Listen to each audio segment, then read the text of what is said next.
All right, David Dunn is a professor of international politics, University of Birmingham. He's now joining us live from Birmingham, England. Professor David, welcome to the show. I want to know from you, what do you think about the whole truce deal and a pause to the conflict? Who stands to benefit more?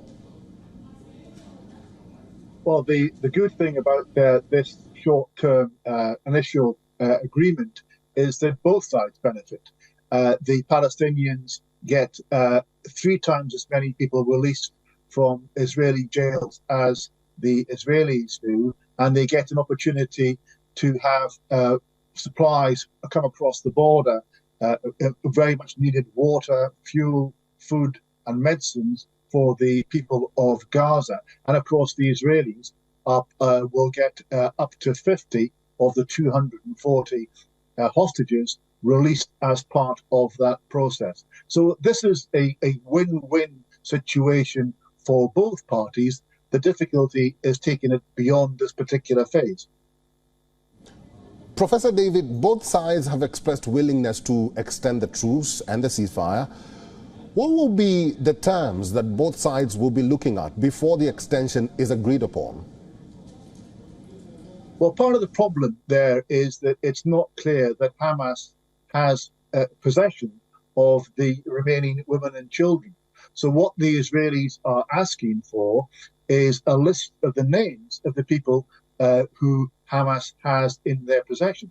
Because Israel knows the 90 women and children who were abducted. It's not clear that Hamas does, because it's not clear whether Hamas has control of those individuals.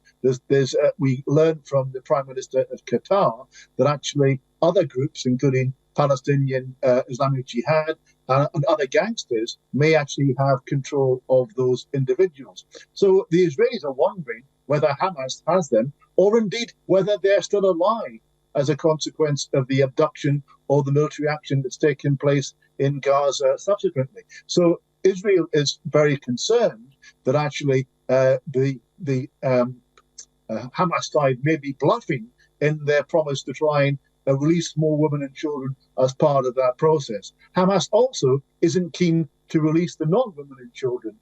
They have a number of Israeli soldiers in their possession, and they're demanding a much higher price for their release in subsequent negotiations. So, as I said, the first phase of releasing 50 hostages is the easy part. The more difficult part is the reassurance that these people are alive, and the terms of the new agreement going forward will be potentially more difficult. What Israel has said is, we will keep stopping military action for every day that you release 10 prisoners. It's not clear that that is something which Hamas can and will deliver on. So at this stage, it's not necessarily clear, despite all the calls internationally for there to be a case of a ceasefire, that this is something which the Israelis will agree to. Professor, finally, Israel still insists that they will proceed with their actions on Gaza and Hamas. Let's think about that for a moment. If Hamas does agree to free all the 240 hostages, what will be the bargaining chip? Or rather, what will it take for the war to end, at least on Israel's side? Israel has made it very clear that they want to pursue military action. Now, whether it will be on the same ferocious scale as they did in the north is unclear, because what they've done is effectively kettle all the Palestinian population into the bottom half of Gaza. So any resumption of the same sort of airstrikes on Gaza following this pause will be met by even wider condemnation, because the civilian death toll would be even higher, given the increased concentration of population in that area.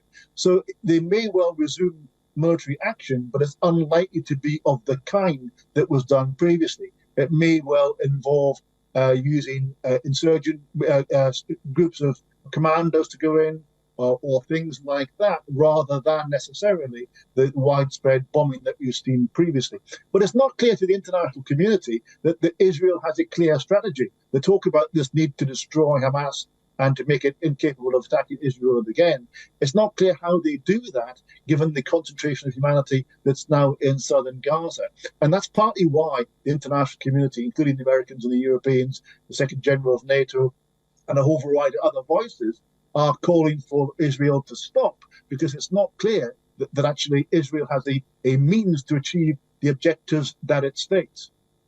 All right, I've been talking to Professor of International Politics, University of Birmingham, Professor David Dunn.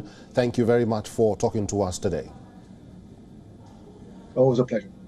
WION is now available in your country. Download the app now and get all the news on the move.